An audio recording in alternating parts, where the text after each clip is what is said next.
Berkatilah kebaktian hari ini. Sebagaimana Tuhan sudah memberkati kebaktian yang lampau. Pimpinlah kami dan berkati kami masing-masing. Kami serahkan setiap orang yang datang di tangan Tuhan. Kiranya Roh-Mu yang kudus mempersiapkan hati kami dan memberikan pengajaran yang penting kepada kami, sehingga hidup kami makin dilengkapi dengan firman Tuhan dan hidup kami makin berjalan di dalam hal yang memperkenan Tuhan. Dalam nama Yesus Kristus, penebus dan juru selamat kami yang hidup, kami berdoa. Amin. Silakan duduk. Saudara-saudara, minggu ini ada minggu terakhir kita melewati 30 tahun. Dari minggu depan kita masuk ke dalam tahun ke-31 di dalam sejarah reform Injili yang tadinya tidak ada orang reform yang Injili atau Injili yang reform di Indonesia. Menjadi satu gerakan baru yang mulai di dalam sejarah ini dan sekarang sudah diberkati, dan di Jakarta 23 tempat ibadah yang menamakan diri Gereja Reform Injili. Dan di seluruh dunia kira-kira 80 cabang yang melaksanakan teologi reform dan mengerjakan pelayanan Injili. Tuhan memberkati kita masing-masing. Dan ASC sudah 10 tahun. Dan tahun ini diberikan penerobosan oleh Tuhan. Kita mengadakan sebuah konser akbar yang berada di Monas. Harap semua orang perhatikan ini dan harap semua orang boleh ajak kawan. Karena ini ada free concert. Sebenarnya di luar negeri ini adalah hal yang sangat biasa. Di New York Central Park, di Boston Tanglewood, di itu kota-kota Cleveland Blossom, di Chicago dan di square-square yang besar. Di London Trafalgar Square, di Perancis tempat terbuka yang bisa puluhan ribu orang ikut konser besar-besaran, menjadi salah satu aktivitas kebudayaan setiap kota yang maju. Jakarta paling ketinggalan, baru tahun ini mulai pertama kali. Tetapi ini pun menarik perhatian dari pemerintah. Ada orang tulis di dalam internet, toh Jakarta sudah mulai ada konser seperti ini. Kita harap Tuhan memimpin dan Tuhan memberkati sehingga menjadi satu permulaan musik yang indah dinikmati oleh orang miskin, orang banyak yang tidak beli tiket dan tidak masuk ke konser hall, yang boleh bersama-sama bersorak dan menerima musik yang agung. Meskipun ini kali bukan musik Kristen, tapi ini yang mementaskan dari gereja, dari reform, dari ASC yang dimiliki oleh orang Kristen. Berarti orang Kristen menerobos, orang Kristen memulai, dan orang Kristen memimpin musik yang paling penting di satu negara, di dalam satu zaman yang baru. We start, we pioneering, we begin the great music happen in Jakarta, in our beloved country, Indonesia. Ada orang lapor kepada presiden yang main musik ini kali sebagian Islam, sebagian Katolik, sebagian Protestan, ada orang Chinese, ada orang Batak, ada orang Jawa. Dijawab, kalau begini, ini benar-benar Bhinneka Tunggal Ika. Itu sebab kalau sampai Tuhan mengizinkan akan membawa Jokowi ikut akan konser ini menjadi satu istimewa, satu peristiwa nasional yang sangat bersignifikansi, yang ada maknanya. Tuhan memberkati. Tahun-tahun akan datang, saya pasti makin tua dan saya mungkin tidak lama lagi meninggal dunia. Tapi gereja ini sudah memulai musik yang agung di Indonesia ini. Saya sudah bikin ASC saudara tidak sadar. Dan saya kira di sini lebih 70% tidak pernah ke ASC. Saya tidak ngerti bagaimana mendidik kamu. Saudara tahu tidak? Ini kali yang datang main ada dari San Francisco, ada dari San Diego, ada dari Berlin, Eropa, dari New York, dan ada dari banyak luar negeri. Semua mengaku dengan kalimat yang sama. Konser hall ini akustiknya lebih baik dari konser hall di Jerman yang paling baru, $900 juta. Seluruh dunia paling mahal. Akustiknya kalah sama. Ini satu-satu diakui, dikonfirmasikan oleh seluruh dunia. Tapi saudara tidak pernah masuk. Karena saudara tidak mau bayar tiket. Saya bikin free concert. Baru engkau datang. Ini free concert untuk Jakarta. Nanti siapa yang datang saya tidak tahu. Pokoknya seumur hidup apa yang bisa saya kerjakan. Saya kerjakan semati-matian. Bukan untuk uang. Bukan untuk sendiri. Tapi untuk orang lain. Tapi sudah tidak sadar. Terlalu manja. Terlalu seenak sendiri. Banyak orang mau dengar konser yang enak, yang tidak bayar, yang murah.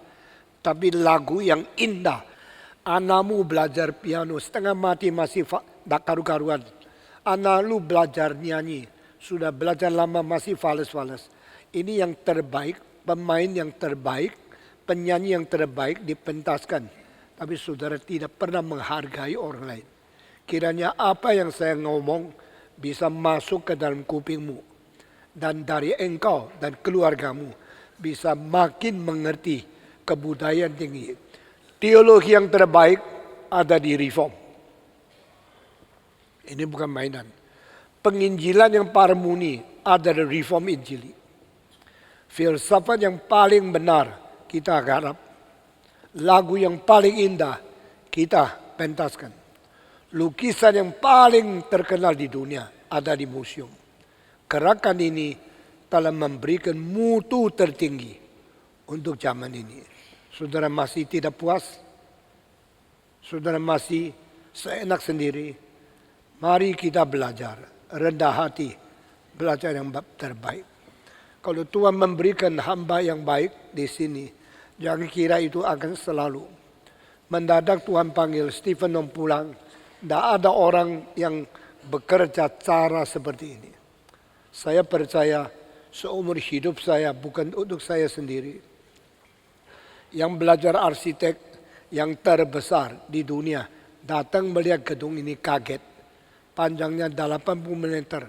Tidak ada satu tiang. Kenapa kok bisa ya? Kenapa tidak ada satu tempat dihalangi tempat lain? Semua bisa lihat langsung ke mimbar dengan jelas. Dan ada gereja yang panggungnya tinggi, yang di bawah lihat pendeta pulang kepala sakit. Di sini tidak ada satu tempat yang sulit. Dan engkau dengar suara, tidak ada satu kalimat tidak jelas. Gedung yang besar biasanya dengarnya dengungnya terlalu besar. Tidak gampang mendengar jelas. Kita sudah kerjakan sampai semua terbaik. Tapi saudara tidak usah take it for granted.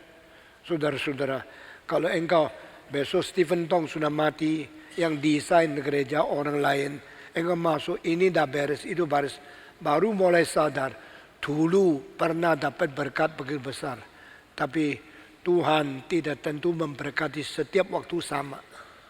Waktu nabi-nabi dikirim Tuhan, ditolak, dibunuh, dibenci orang Israel, Tuhan marah mendadak. Tidak kirim Nabi 400 tahun. Sudah 400 tahun tidak ada Nabi. Orang begitu aus dengan firman. Alkitab mengatakan menurut Amos. Orang lapar. Bukan tidak ada roti. Orang dahaga. Bukan karena tidak air. Tapi karena kekurangan firman Tuhan. Setelah 400 tahun tidak ada firman Tuhan.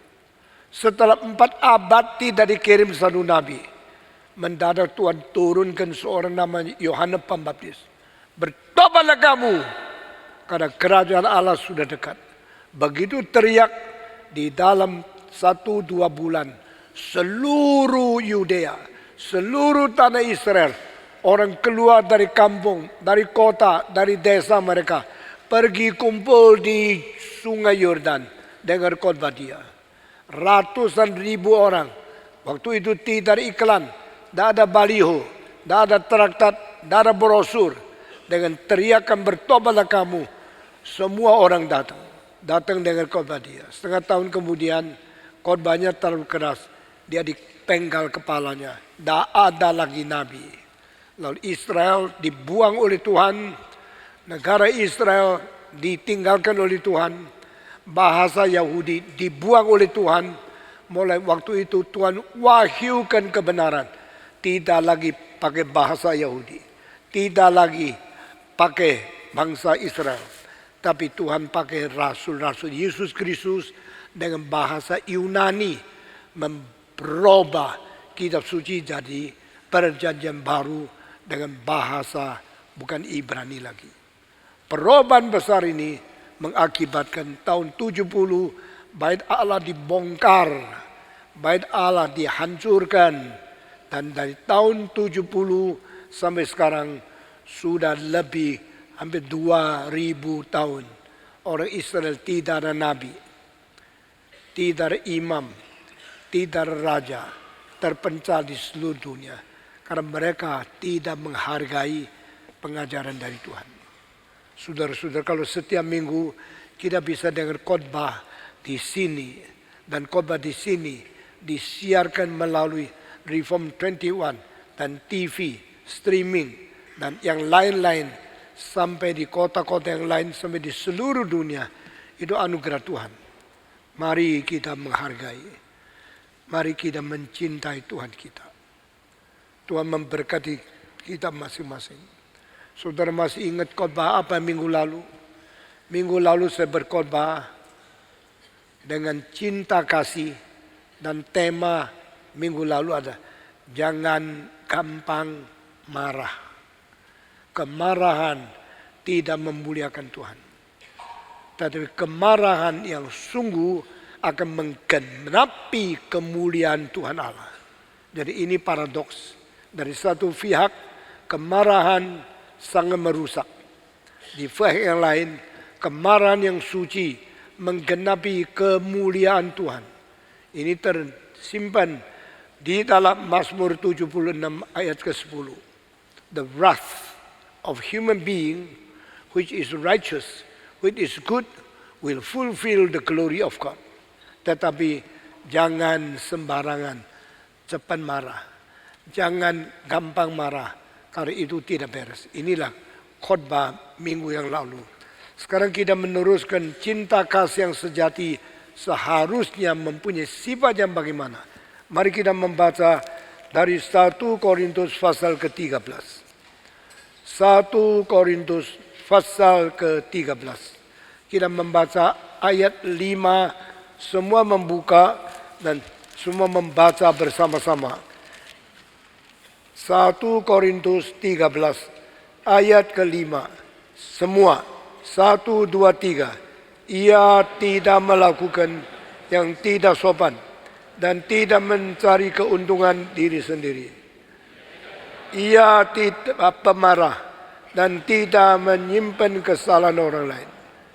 Ia tidak bersukacita karena ketidakadilan, tetapi karena kebenaran. Ia menutupi segala sesuatu, percaya segala sesuatu, mengharapkan segala sesuatu, sabar menanggung segala sesuatu. Nah, saudara-saudara, kita hanya bisa baca satu ayat, dan hari ini hanya tekan kepada satu kalimat saja. Minggu lalu, jangan gampang marah. Hari ini kita akan mengatakan, jangan menyimpan kesalahan orang lain. Di dalam terjemahan lain, terjemahan Indonesia kurang tepat, jangan gampang marah, bahasa Indonesia, dia bukan pemarah. Ini terjemahan salah. Kalau cinta kasih tidak boleh marah, maka Allah yang marah berarti Allah kurang cinta kasih. Jika marah adalah berdosa, tetapi Tuhan Allah marah berarti Tuhan berdosa. Ini sama sekali salah ngerti. Pemarah tidak boleh sembarang. Kemarahannya harus ada prinsip kesucian, prinsip keadilan. Itu sebab boleh marah. Marahnya sesuai kemarahan Tuhan. Marahnya sesuai kesucian Tuhan. Marahnya sesuai kebenaran Tuhan. Itu menjadi marah yang benar. Maka jangan sembarang marah. Dan pagi ini kita akan khotbah, jangan menyimpan kejahatan orang lain. Di dalam terjemahan di sini pakai istilah yang berbeda. 1 Korintus pasal 13 ayat ke-5 dikatakan ia tidak menyimpan kesalahan orang lain. Di dalam aslinya dia tidak menghitung kesalahan orang lain kepada dia. Tidak menghitung, tidak menghiraukan, dan tidak menyimpan, tidak mendendam kepada kesalahan orang lain yang dilakukan kepadanya. Kita semua orang sering bersalah kepada orang lain. Kita semua orang sering disalahkan oleh orang lain. Teman-teman kita, rekan-rekan kita, semua yang koleha kita selalu menyakiti hati kita. Selalu bicara kalimat yang kita tidak suka dengar. Selalu mengkritik kita. Selalu menghina kita. Sehingga kita di dalam hubungan dengan orang lain saling menyakiti satu dengan lain. Tetapi apakah sikap kita kalau orang telah mempersalahkan engkau, orang telah berbuat salah untuk menyerang engkau, sesuai engkau diserang, engkau difitnah, engkau dapat kerugian, sikap engkau bagaimana? Reaksimu bagaimana? Gigit kembali? Dendam? Kritik dia? Atau melukai dia kembali? Ini adalah hal yang sering kita lakukan setiap hari kita hidup di dalam dunia. Tapi di sini dikatakan jangan menghitung, jangan selalu mengingat, dan Indonesia terjemahan jangan menyimpan kesalahan orang lain, jangan dendam kepada orang lain. Ini tidak gampang bukan? Kalau orang bersalah kepada aku juga harus bersalah kepada dia. Kalau orang maki-maki aku harus maki-maki dia kembali. Kalau orang melukai aku, saya juga harus melukai dia. Ini cara duniawi. Ini cara orang berdosa.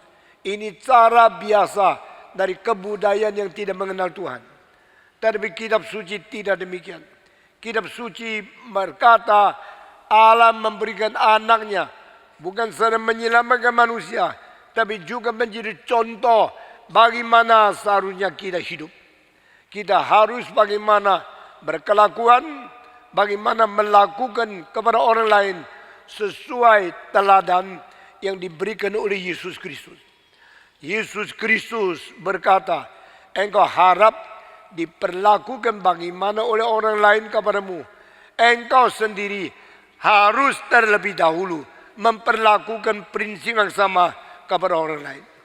Di dalam kalimat ini berkata, kita orang Kristen harus beretika bukan pasif, tetapi harus beretika secara aktif. Apakah etika pasif bedanya dengan etika aktif? Etika aktif engkau jalankan dulu. Kalau engkau harap manusia sama manusia, jangan bohong, jangan tipu, jangan mengganggu.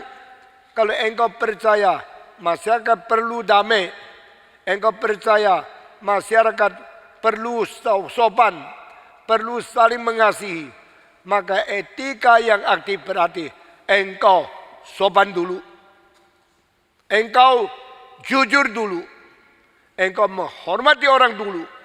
Jangan terus tunggu, kenapa engkau tidak hormati saya? Sopan dong terhadap saya. Engkau tidak sopan, tidak hormati saya, engkau bukan orang baik. Alkitab mengatakan jangan tunggu, Tapi engkau jalankan dulu. Jikalau engkau mau orang hormati kamu, hormatilah orang lain dulu. Peribahasa Tionghoa 500 tahun lalu ada satu kalimat, 恒人恨人者，人恒恨之；敬人者，人恒敬之。The one who appreciate others, we will always be appreciated by others. The one who always hate others, we will be hated by others always. Orang yang selalu membenci orang lain, semua orang akan benci dia. Orang yang menghormati orang lain, selalu dihormati oleh semua orang. Ini prinsip sudah ratusan tahun ajaran di dalam kebudayaan, di dalam sastra Tionghoa. Dan ini sebenarnya di dalam kitab suci 2000 tahun yang lalu sudah diberitahu oleh Yesus Kristus. Engkau mengharapkan orang lain pada kamu, kamu harus terlebih dahulu baik kepada orang lain. Engkau mengharapkan orang menghormati kamu, engkau harus menghormati orang lain terlebih dahulu. Sebab dengan semacam etika aktif kita mempengaruhi dunia. Dengan etika yang aktif kita merubah dunia. Dengan etika yang aktif kita menjadi teladan umat manusia. Khususnya menjadi teladan orang berdosa yang tidak mengenal Tuhan. Mereka yang berdosa, yang tidak mengenal Tuhan, mereka mau contoh dari siapa? Mereka belajar teladan dari siapa? Dari orang Kristen. Maka jika orang Kristen boleh menjadi teladan dunia, orang Kristen boleh menjadi contoh yang terbaik supaya orang lain belajar. Orang Islam belajar dari Kristen. Orang Buddha belajar dari Kristen. Orang Hindu belajar dari Kristen. Orang ateis belajar dari Kristen. Kalau mereka bisa belajar dari orang Kristen, berarti orang Kristen guru dunia. Saudara-saudara, engkau sudah ikut kebaktian begitu lama. Engkau sudah berpengaruh kepada dunia atau tidak? Engkau sudah berada di Indonesia berpuluh-puluh tahun. Orang Indonesia melihat engkau Kristen, mereka dapat pelajaran apa daripada kamu? Mereka mendapatkan contoh, mereka mendapatkan teladan, mereka mendapatkan sesuatu cahaya seperti mercusuar yang memberikan petunjuk kepada kapal-kapal yang akan tenggelam di tengah-tengah lautan yang tidak berbatas. Saudara-saudara, jikalau iya, you say, I am the example of the world. I am teaching this sinful world how to understand Christian life. How to learn from the image of God through my witness. Melalui kesaksianku, mereka belajar peta teladan Allah. Melalui teladanku, mereka mengerti kebenaran Tuhan. Jikalau kita bisa menjadi teladan, maka Alkitab berkata, "You are the light of the world." Engkau adalah terang dunia, terang dunia, terang dunia. Biar kita memancarkan etika moral yang aktif untuk merubah dan pengaruhi orang lain. Dan hari ini pengajaran adalah jangan menyimpan kesalahan orang lain. Kalau orang maki-maki engkau, jangan taruh di dalam hati maki-maki itu. Kalau orang menghina engkau, jangan simpan penghinaan itu. Kalau orang marah-marah, menghina, mengejek, mengumpat engkau, jangan ingat umpatan, kemarahan, penghinaan. Karena itu bukan kewajiban. Itu juga bukan bahagiamu. Bahagialah saya kalau saya menerima maki-maki orang lain. Tidak. Engkau menyimpan maki-maki, engkau sendiri menjadi susah. Engkau mengingat hina-hina dari orang lain, engkau sendiri menjadi leceh. Engkau menjadi sendiri akan merendahkan diri sendiri. Tidak ada perlunya menyimpan penghinaan orang lain. Tidak ada bahagianya engkau mengingat maki-maki orang lain terhadap engkau. Lupakan saja. Tapi gampang tidak. Tidak gampang. Psikologi berkata, hal yang kita paling ingat adalah kebencian, penghinaan, fitnaan yang orang lain hujat kita. You are so easy to remember all despise or all rejection and all the blasphemy from others to you. Waktu orang menghancurkan engkau, menghina engkau, mengejek-ejek engkau, itu kalimat yang paling gampang engkau ingat. Engkau belajar apapun tidak ingat. Kalau dibenci orang, dimaki orang, engkau ingat tak habis-habis. Ada yang ingat sampai mati. Berpuluh-puluh tahun tidak gampang melupakan siksaan dan penghinaan dari orang lain. Tapi Tuhan berkata, lupakanlah kejahatan orang lain. Jangan menyimpan kejahatan orang lain. Ini ajaran yang paling tidak gampang. Tapi ini menjadi pelajaran kita. Kalau kita tidak gampang marah sama orang lain, itu adalah secara aktif kita tidak lakukan sesuatu kepada orang lain yang tidak enak. Tapi secara pasif kita jangan terima lalu simpan hal-hal yang jelek dari orang lain di dalam hati kita. Semua komputer yang mahal dan yang murah bedanya cuma satu. Data memory. Yang besar itu komputer yang mahal. Kalau memory banknya kecil itu komputernya murah. Satu komputer bisa simpan data ratusan ribu. Makin besar data bank yang bisa menerima begitu banyak. Itu komputer lebih mahal. Manusia juga demikian. Kalau engkau adalah otak yang besar, bisa mengisi banyak data, banyak pelajaran, banyak angka-angka, zaman-zaman, orang-orang, tanah-tanah, negara-negara, semua kesulitan peristiwa yang terjadi di sejarah, engkau bisa ingat, datamu besar, kau orang bernilai tinggi. Saya termasuk orang yang ingatan besar sekali. Dan saya termasuk orang yang paling rajin mempelajari hal dan menyimpan data di dalam otak. Itu sebab di dalam khotbah saya, abad apa, tahun apa, terjadi apa, saya ingat. Terjadi di kota mana, yang mengalami peristiwa namanya siapa, di dalam negara apa, sesudah peristiwa itu terjadi, akibatnya apa, saya ingat.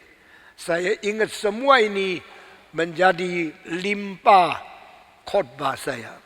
Waktu saya berkhotbah, saya mengutip Inggris, Perancis, Spanyol, Itali, Portugis, dan Spanyol, Belanda, dan juga Rusia, Jerman. Semua yang saya ingat saya kasih tahu. Waktu saya kasih tahu, engkau kaget, patong ngerti ya. Tahun 1453, itu Turki jatuh di dalam tangan orang Islam. Tahun itu Istanbul ganti nama Konstantinopel. Tahun itu Kristen dihancur, Islam menang. Tahun itu terjadi apa? Orangnya siapa? Kota apa? Negara apa? Berubah menjadi apa? Saya ingat. Saya ingat tahun berapa Amerika merdeka. Tahun berapa mereka membangun Empire State Building. Empire State Building tingginya 1248 feet. Mereka membangunkan the Golden Gate Bridge di tepi barat. Membangunkan Empire State Building di tepi timur. Pada tahun apa? Di timur, Empire State Building dibangun tahun 1929. Jadinya tahun 1931. Berapa tinggi di New York? Kenapa bangun? Semua saya ingat. Engkau bilang perlu ingat ini semua kah? Engkau tidak perlu. Kalau engkau bukan pengkhotbah, engkau tidak perlu bertanggung jawab kepada orang yang begitu banyak. Tapi saya sebagai pendeta yang berkhotbah kepada puluhan juta manusia, saya mau mereka menerima berkat, mengerti fakta, belajar sejarah, mendapatkan inti daripada pelajaran-pelajaran penting di dalam sejarah. Lebih baik dan mengerti apa yang saya hafal. Saudara-saudara, setiap orang mempunyai otak. Setiap otak mempunyai memori. Setiap orang mempunyai daya ingat. Setiap orang biasa mengingat. Tapi bedanya, you ingat apa? Dia ingat apa? Tidak ada satu orang sama dengan orang lain. Sama seperti komputermu, data banknya mengisi apa. Sama komputer temanmu, data banknya isi apa. Semua berbeda. Nah saudara-saudara, itu sebab setiap orang harus isi apa ke dalam otak. Harus menerima apa ke dalam data banknya. Dia harus pilih. To choose all the different material and to memorize in your data bank what is important or not. Setiap orang itu berbeda. Dan Alkitab mengatakan, jangan simpan kesalahan orang lain. Semua 1, 2, 3. Kalimat ini mau ngomong apa sama kita? Kalimat ini mau memberikan kita semacam bijaksana. Baik-baik memakai memory ability. Kemungkinan, kesanggupan engkau mengingat sesuatu harus dipakai baik-baik. Kenapakah? Kalau saya mengisi, saya punya data bank dengan hal-hal yang tidak perlu. Bukankah saya jadikan otak saya satu gudang sampah? Sudah mulai ngerti? Kalau otakmu dijadikan gudang sampah, sayang sekali. Saudara-saudara, kalau lemarimu tempatnya terbatas, jangan simpan sampah-sampah.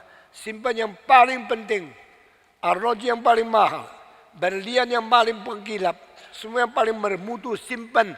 Maka lemarimu menjadi lemari treasure, menjadi lemari yang berharta tinggi.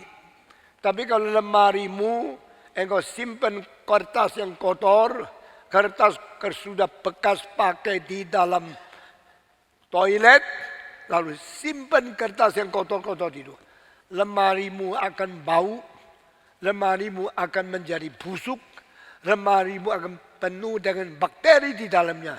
Lemari itu mempunyai kunci berapa bagus, mempunyai keamanan berapa sah, tidak ada artinya. Karena dalamnya adalah semua barang-barang sampah yang tidak bermutu, yang tidak harum, yang bau, yang kotor, yang berbakteri, yang rusak adanya. Demikian otak kita. Jangan menyimpan kesalahan orang lain. Semua 1, 2, 3.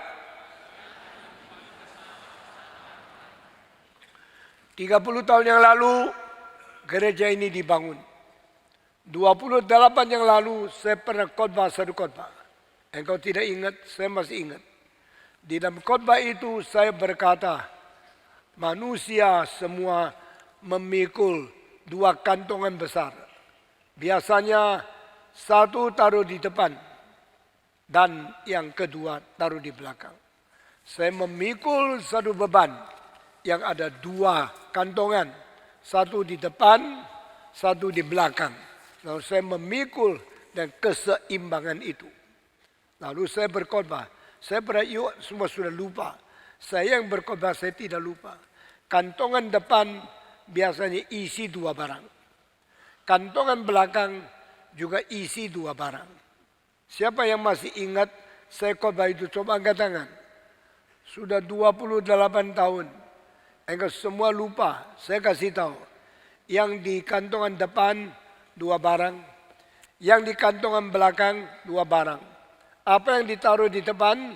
Kebanyakan orang yang bodoh taruh simpan 2 barang. Pertama, jasa sendiri sama dosa orang lain. Semua 1, 2, 3.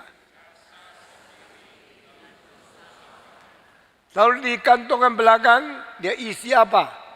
Dosa sendiri sama jasa orang lain. Semua dosa sendiri sama jasa orang lain. Akhirnya yang di belakang dia tidak lihat. Yang dilihat yang di depan. Yang di depan dilihat 2 barang. Jasa sendiri sama dosa orang lain. Sama nari, jasaku, jasaku, jasaku. Dosamu, dosa dia, dosa dia. Semua dosa orang lain taruh di depan. Semua jasa sendiri taruh di depan. Jadi sebenarnya saya hebat. saya berjasa, saya baik, saya menganugerahi orang lain, saya membantu orang lain, saya menolong orang lain. Semua jasa sendiri taruh di depan. Semua dosa orang lain di depan. Lalu jasa orang lain buang ke belakang. Dosa sendiri juga buang di belakang. Sehingga dia tidak pernah rasa kalau dia bersalah. Tidak pernah ingat apa yang dia perbuat yang jelek. Yang dia ingat semua jasaku, faedaku, kepintaranku, kebaikanku. Semua saya taruh di depan.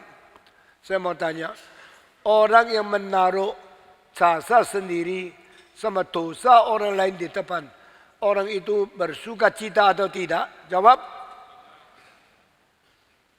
Sekali lagi.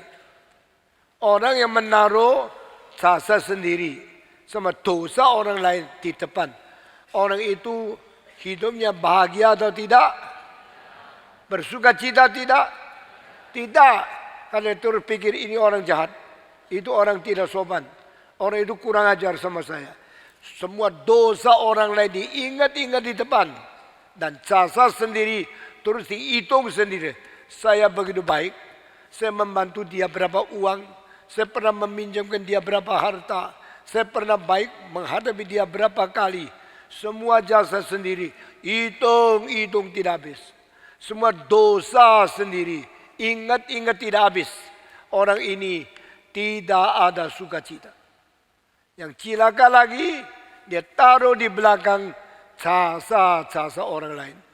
Sama dosa-dosa sendiri. Sehingga dia lupa dia berbuat salah. Dia tidak pernah ingat dia perlu bertobat. Dia tidak pernah rasa dia bertobat. Dia perlu bertobat di hadapan Tuhan. Karena yang dilihat jasa sendiri sama dosa orang lain. Yang dia lupa dosa sendiri sama jasa orang lain. Orang lain baik sama dia, dilupakan. Orang pinjam uang kepada dia, dia lupakan.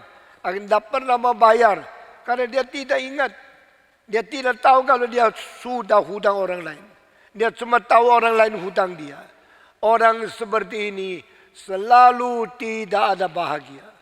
Maka hari ini demi Tuhan, karena anugerah Tuhan, saya perintahkan kita putar beban ini. 2 kantong di belakang, pindah ke depan. 2 kantong di depan, pindah ke belakang. Kalau sesudah kita pindah, maka yang kita lihat di depan adalah jasa orang lain. Adalah dosa sendiri. Saya sendiri begitu lemah. Saya suka bohong. Saya suka menipu. Saya suka tidak jujur. Saya sudah banyak utang uang sama orang lain. Ini saya ingat. Lalu yang sudah saya utang, kalau belum bayar, bagaimana? Saya masih utang banyak, bagaimana? Kalau ditagih, bagaimana bayar? Kalau dia perlu uang, saya bisa bayar tidak?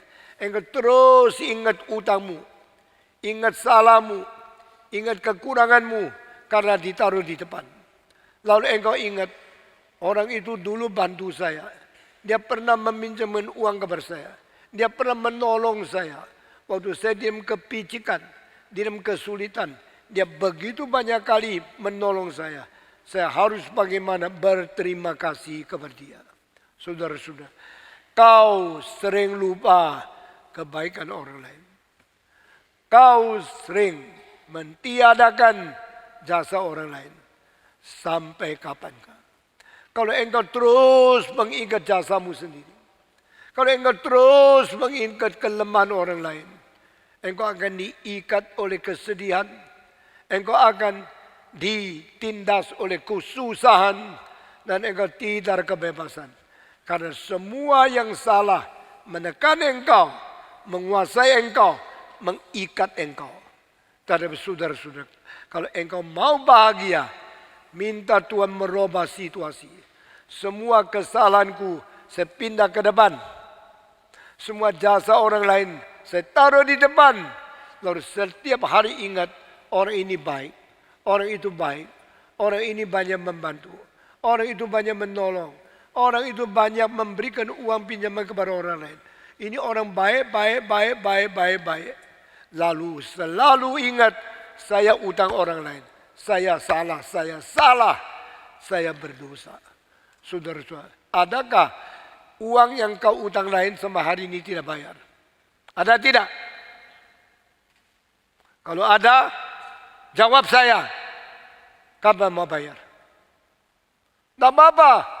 Itu uang orang lain. Kurang ajar engkau. Kalau orang lain punya uang engkau tidak bayar. Engkau kira tidak apa-apa. Hati nurani busuk. Engkau bukan orang Kristen. Engkau mempermalukan Tuhan. Engkau merugikan orang lain. Dan saya tanya. Kalau orang lain utang sama kamu. Kamu tidak senang. Kamu tagih. Itu harus. Itu tidak salah. Tapi bagaimana mempunyai cinta kasih kepada orang yang sementara tidak bisa bayar. Engkau masih bisa toleran. Masih bisa sabar. Masih bisa tunggu. Ini memang tidak gampang. Tetapi sebagai manusia. Apalagi menjadi orang Kristen yang sudah bertobat. Sudah menerima Tuhan. Kita harus mengetahui bagaimana hidup menghadapi orang yang bersalah kepada kita. Bagaimana hidup sekurang-kurangnya kita harus tidak melakukan dosa kepada orang lain. Alkitab mengajar hari ini, jangan ingat kejahatan orang lain. Kalau semua bisa merubah dengan apa yang dikatakan kitab, Roh Kudus datang menjadikan kita sendiri menegur diri. Terlalu banyak orang suka menegur orang. You tidak beres, tidak beres, tidak beres. Tapi saya beres. Saya tidak salah. Saya tidak berdosa.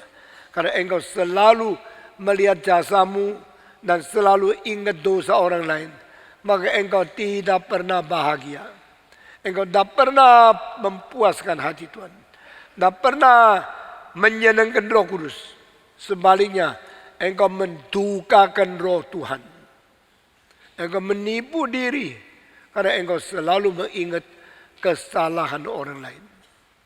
Konghucu 2500 tahun lalu mengatakan satu kalimat yang bagi saya terlalu agung dan saya sendiri tergerak berpuluh-puluh tahun.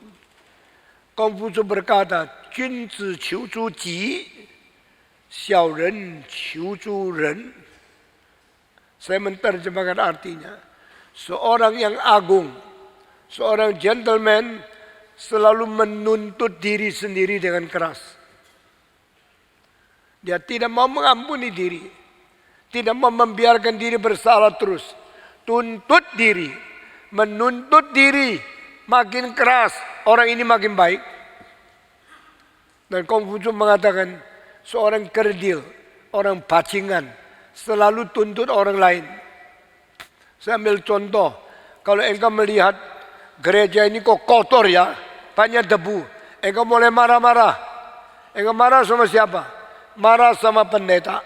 Marah sama majelis. Gerejanya kotor kayak begini. Kenapa tidak ada yang bersihkan? Engkau marah sama pendeta. Marah sama tua-tua. Mereka semua dimarahi oleh engkau. Berarti engkau tuntut dari orang lain. Harus kerja berat. Ini bukan orang agung. Ini bukan gentleman. Konghucu mengatakan seorang gentleman mengkritik sendiri, menuntut sendiri, memarahin sendiri, baru engkau beres. Jika engkau lihat ini kotor, saya mesti bersihkan. Kebaktian kalau mulai 9:30, bolehkah saya jam 9 datang bikin bersih gereja? Kamu kalau menuntut sendiri, memecut sendiri, mendisiplin sendiri untuk kerja berat, kamu orang benar, kamu orang baik, kamu orang agung, kamu gentleman. Tapi kalau kamu terus ngomong orang lain tidak beres, orang lain tidak kerja, orang lain tidak rajin, orang lain malas, engkau terus menuntut orang lain, engkau orang kecil, engkau orang kerdil, engkau orang yang tidak ada hati nurani. Saudara-saudara, banyak pengajaran di dunia, meskipun bukan Kristen, mirip dengan ajaran Kristen. Itu dalam Reform Theology kita sebut anugerah umum. Karena Tuhan memberi anugerah bukan hanya untuk anak-anaknya, juga untuk orang-orang agama lain.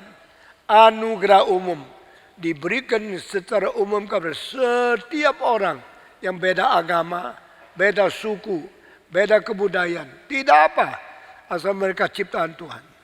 Itu Alkitab mengatakan Tuhan turunkan hujan kepada orang benar, juga turunkan hujan kepada orang tidak benar. Tuhan memberikan matahari menyinari orang suci. Tuhan juga menyinari dengan matahari orang-orang najis. Semua orang dapat sinar matahari. Semua orang dapat berkat yang sama dari Tuhan. Adakah orang Kristen pelajarannya jelek, agama yang melawan Tuhan, pelajarannya baik? Ada tidak? Jawab, ada tidak? Adakah orang Kristen yang pelajarannya jelek? Ada tidak? Ada tidak? Anakmu sudah Kristen pelajarannya jelek. Adakah orang Buddha ajarannya lebih baik dari anak orang Kristen? Banyak. Kenapa orang Buddha diberkati Tuhan? Kenapa anak Tuhan tidak berkati? Kalau anakmu malas, mau diberkati bagaimana? Kalau orang Buddha yang rajin, kenapa tidak diberkati? Kalau begini tidak usah agama dong. Yang perlu rajin. Tidak. Kalau engkau mempunyai Tuhan yang benar, engkau berdoa kepada sumber yang suci, engkau dapat anugerah dari pemberi anugerah yang paling benar. Lalu engkau pakai baik-baik, engkau akan diberkati double. Itu sebab after you have the common grace of God, you truly fear God, truly walk in His Spirit, His guidance, and His path.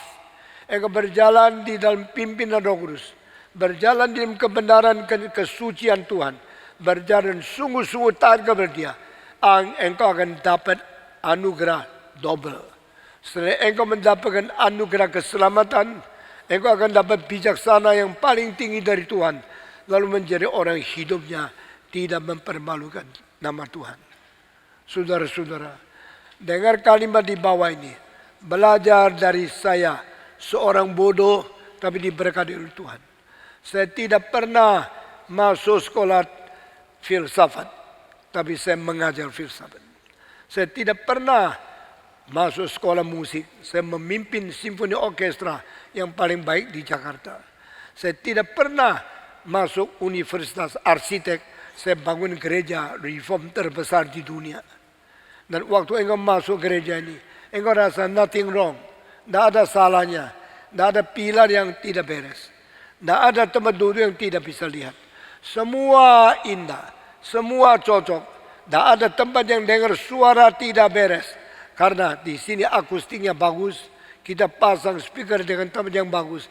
Akhirnya Tuhan berkati. Semua dijadikan kehendak Tuhan yang memberkati kita masing-masing. Saudara-saudara, inilah anugerah Tuhan yang umum diberikan dan yang bijaksana diberikan kepada anak-anaknya. Kalau kita mengetahui bedanya common grace dan juga saving grace, maka kita tidak akan membedakan yang Kristen atau tidak Kristen. Semua dapat berkat dari Tuhan. Yang sudah dapat anugerah keselamatan atau tidak, semua mengerti sebenar bagian-bagian kebenaran umum yang Tuhan berikan kepada seluruh umat manusia. Itu sebab saudara-saudara, mari kita belajar baik-baik semua firman Tuhan, semua cara-cara, semua prinsip-prinsip yang dipaparkan di dalam kitab suci menjadi sesuatu berkat yang kita boleh terima daripada Tuhan. Alkitab mengatakan jangan menyimpan kesalahan orang lain. Jikalau orang lain bersalah kepada saya belajar mengerti, saya belajar toleransi. Lebih lagi kalau bisa belajar mengampuni dia. Tapi bukan memanja atau membiarkan dia berani berbuat dosa. Makin lama makin jahat. Itu berarti kita tidak mendidik orang, tapi kita memanja orang jahat. Ini bukan apa yang Tuhan mau. Tapi Tuhan mau kita mempunyai pengertian bagaimana memelihara diri di dalam hidup yang suci. Sekaligus kita mendidik, menjadikan orang lain mengerti kebenaran. Saudara-saudara, janganlah engkau menyimpan kesalahan-kesalahan orang lain. Tetapi kalau engkau bisa menurut ayat selanjutnya mentoleransi di dalam segala hal. Engkau mempunyai pengharapan di dalam segala orang. Dan engkau selalu mencegah kemungkinan kerusakan lebih banyak dan memupuk kemungkinan kebajikan lebih banyak. Sehingga dunia menjadi lebih baik karena kita. Itulah tandanya cinta kasih yang sejati. Saudara-saudara, kenapa banyak orang tidak pernah ada sukacita? Karena dia dalamnya terlalu banyak sampah. Kalau engkau terus simpan sampah di dalam hatimu, bencinya orang, dengkinya orang, maki-makinya orang, dan iri hati orang lain yang bikin engkau susah, engkau terus simpan di dalam hatimu. Hatimu menjadi gudang sampah yang mengisi segala kerusakan, segala kejahatan, dan segala kelemahan, kebodohan. Engkau simpan di dalam hati. Engkau menjadi penyimpan sampah. Saudara-saudara, saya tidak boleh menjadi gudang sampah. Semua, 1, 2, 3. Sekali lagi, 1, 2, 3. Saya tidak boleh menjadi gudang sampah. Semua yang rusak, yang salah, kejahatan, yang pernah diperlakukan orang lain kepada saya, jangan simpan. Saya akan buang. Oh Tuhan, ini tidak berguna, saya tidak mau. Engkau keluarkan dari hatimu, engkau buang. Semua yang rusak, kau cari, kau temukan, kau keluarkan, kamu buang. Yang tidak baik, dibuang. Yang benci, dibuang. Yang kotor, dibuang. Yang bau, dibuang dari hatimu. Akhirnya hatimu sudah kosong, tidak ada sampah. Engkau berdoa, Tuhan, isilah hatiku dengan anugerah-Mu. Isilah hatiku dengan kebenaran-Mu. Isilah hatiku dengan sifat ilahi-Mu. Tuhan suci, suci masuk ke hati. Tuhan adil, adil masuk ke hati. Tuhan murah, murah masuk dalam hati. Tuhan penuh dengan cinta kasih. Cinta Tuhan masuk dalam hati. Hatimu tidak menjadi gudang sampah, tapi menjadi tempat mengisi sifat ilahi. Semua. Hati tidak menjadi gudang sampah, tapi menjadi tempat mengisi sifat ilahi yang limpah. Tuhan penuh cinta kasih, penuhilah hatiku dengan kasih. Tuhan penuh bijaksana, berilah bijaksana banyak kepadaku. Tuhan penuh keadilan, isilah keadilan di dalam hatiku. Kalau hatimu bukan menjadi gudang sampah, tapi hatimu menjadi tempat pengisian daripada kelimpahan cinta Tuhan, keadilan Tuhan, kebenaran Tuhan, kesucian Tuhan, kemurahan Tuhan, penuh dalam hatimu. Makin isi, engkau makin mirip Tuhan Yesus. Makin mirip Tuhan Yesus, engkau makin diisi dengan sukacita. Kenapakah hatimu banyak susah? Karena engkau isi sampah terlalu banyak. Kenapa engkau sedang sedih? Karena kebencian yang kau nikmati itu tidak guna, tidak ada faedahnya. Buanglah itu, buang benci, buang dengki, buang maki-maki, buang semua kejahatan orang lain. Jangan simpan kejahatan orang lain. Jangan simpan kejahatan terhadap engkau yang keluar dari orang yang lain. Mereka benci kamu, lupakan. Mereka iri kamu, lupakan. Kalau engkau terus ingat dibenci, diiri, dimaki, ini semua orang begitu jahat kepada saya. Engkau terus menyimpan kejahatan orang lain. Engkau menjadi orang yang tidak ada sukacita. Sekarang saya masuk ke dalam Tuhan bagaimana menghadapi kita. Kita pernah bersalah kepada Tuhan tidak? Jawab. Jawab semua. Kita pernah bersalah kepada Tuhan tidak? Pernah? Kita pernah marah-marah sama Tuhan? Kita pernah mempermalukan Tuhan? Jawab.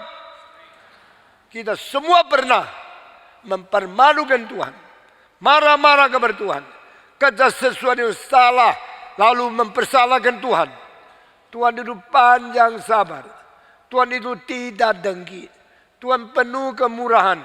Seperti apa yang dicantumkan di dalam 1 Korintus pasal 13. Tuhan tidak gampang marah. Tuhan selalu suci. Tuhan tidak membalas dosa kita sesuai apa yang patut kita terima. Karena Tuhan mempunyai toleransi yang paling panjang. Tuhan mempunyai cinta kasih yang paling sabar. Itu menuntut kita kepada pertobatan. Engkau baca Roma pasal 2 ayat ke-5. Dengan tidak ketahuikah kemurahan Tuhan, kepanjang sabaran Tuhan menunggu engkau adalah memimpin engkau untuk bertobat. Nah, ini cinta Tuhan.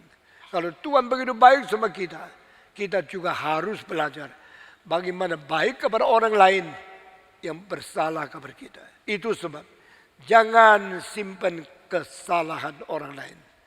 Harus toleransi, panjang sabar, mengampuni mereka. Inilah sifat ilahi. Saudara-saudara, kalau Tuhan begitu baik kepada kita, Dia memberikan contoh bagaimana menghadapi orang berdosa. Mari kita belajar dengan rendah hati, datang kepada Tuhan, berkata, Kristus Tuhanku, saya mau belajar dari Engkau. Saya mau menjadi orang yang juga mencintai orang yang bersalah kepadaku. Ingatlah kalimat di dalam doa Bapa kami, ampunilah dosa kami, seperti kami mengampuni saudara-saudara kami yang bersalah kepada kami. Ayat ini seperti terbalik. Masa Tuhan seperti kita. Mestinya kita seperti Tuhan. Tetapi di dalam doa Bapa kami, ampunilah kami seperti kami mengampuni orang lain. Masa suruh Tuhan ampuni kamu seperti kamu mengampuni orang lain. Tuhan belajar dari kamu. Kamu menjadi contoh yang baik. Engkau menjadi teladan Tuhan. Bukankah salah ini? Salah urutan. Salah belakang. Tetapi ini firman Yesus. Yesus berkata, doalah seperti ini. Sebagaimana aku telah bersalah kepada orang lain sudah bersalah kepada aku, saya ampuni. Tuhan seperti aku. Saya mau Tuhan ampuni dosaku seperti aku ampuni dosa orang lain. Yesus salahkah? Yesus tidak. Waktu engkau pertama diampuni Tuhan, Tuhan teladan. Lalu engkau belajar mengampuni orang lain.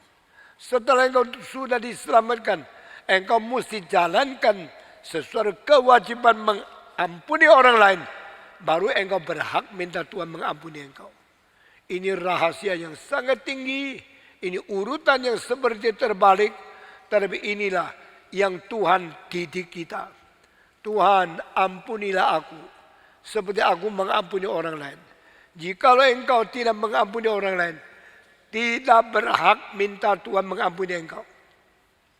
Sekali lagi, jikalau engkau tidak membiasakan diri mengampuni orang lain bersalah kepada engkau, engkau tidak berhak minta Tuhan memberikan pengampunan kepada kamu.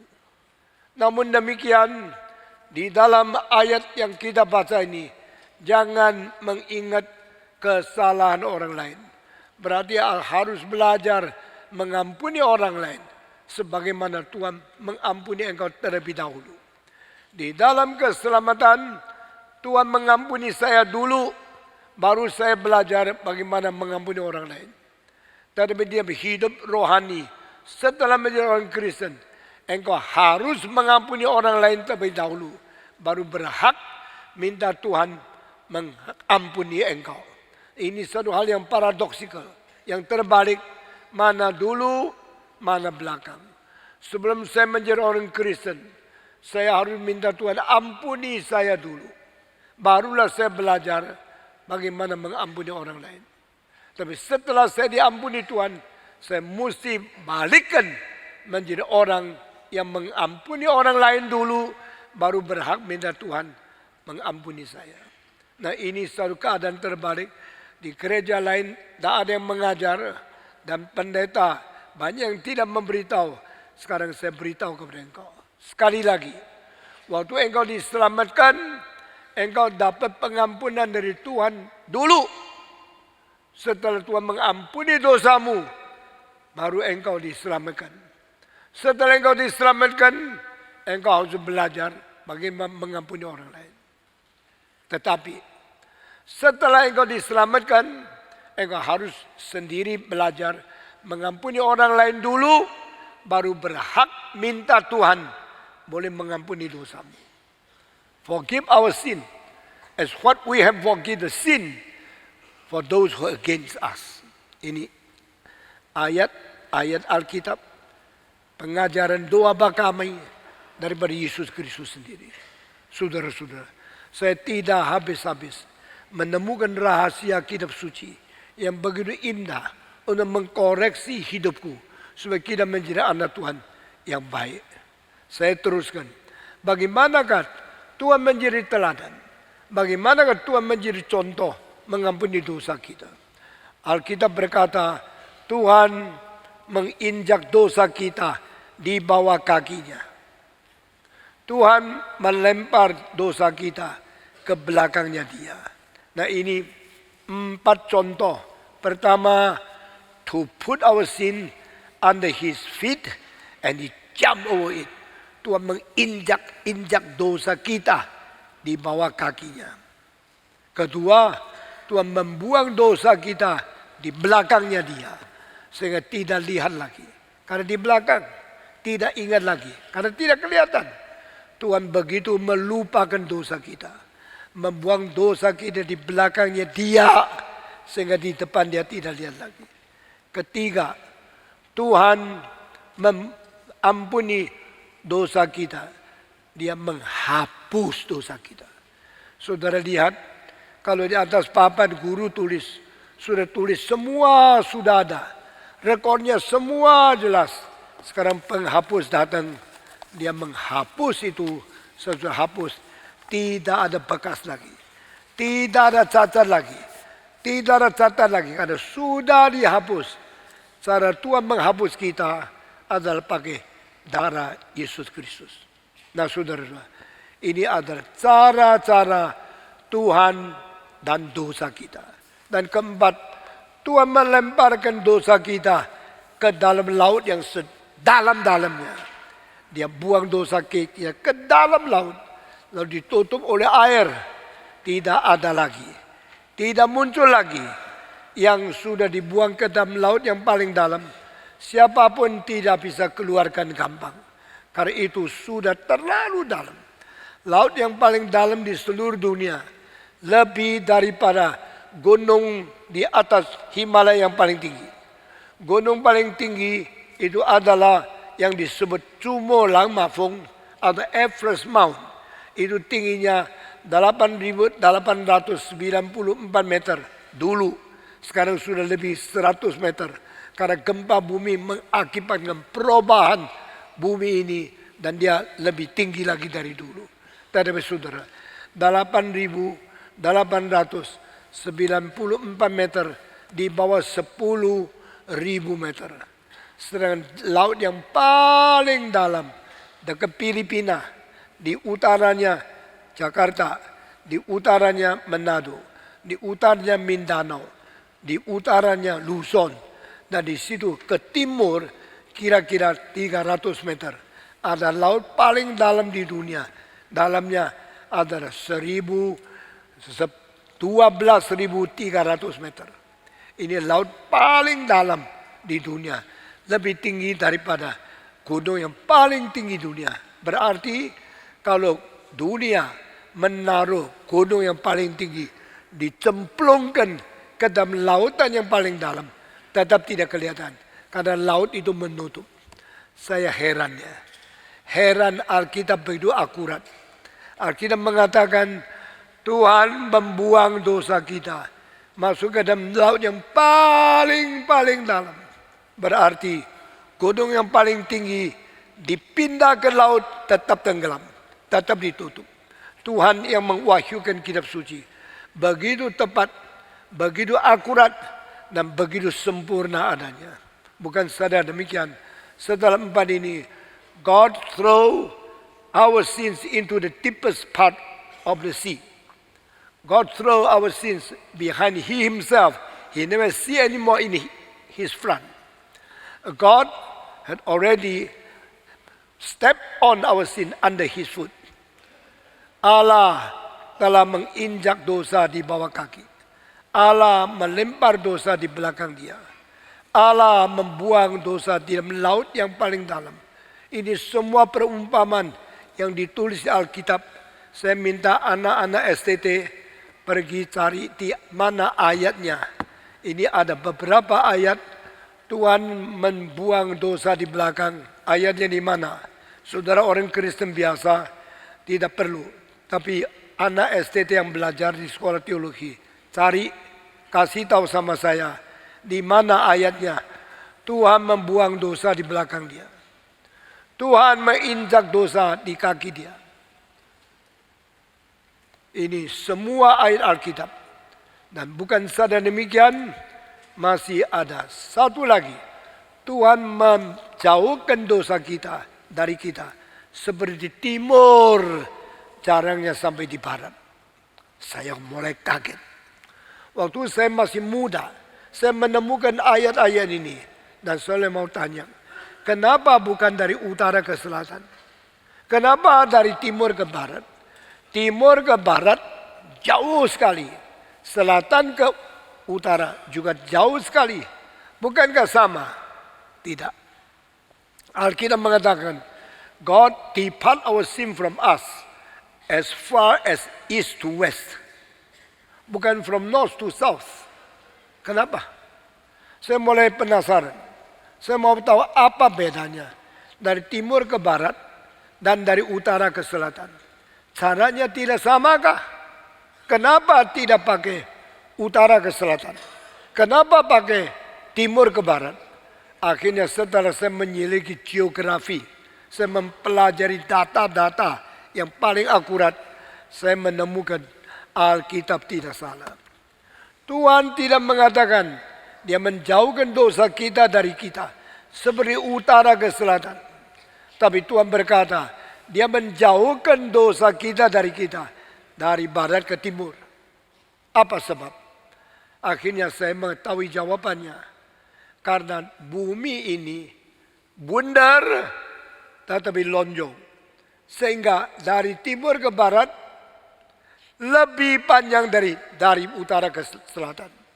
Saudara, sekarang kalau mau belajar dengan baik-baik, bumi yang bundar ini dari timur ke barat lebih 62 km panjangnya daripada dari utara ke selatan. Sehingga Alkitab tidak pernah salah. Dia mengatakan, He depart our sin from us as far as from east to west. Jikalau sekarang saya keliling dunia ini dari timur ke barat putar satu kali, itu kira-kira 40.000 kilometer. Karena inilah adalah sesuatu lingkaran panjangnya dari permukaan bumi. Tetapi kalau saya putar dari kutub selatan ke utara, kembali lagi ke kutub selatan, ini putar satu kali bumi dari selatan ke utara, hanya kurang daripada tadi itu 62 kilometer. Sehingga saya baru tahu kitab suci firman Tuhan.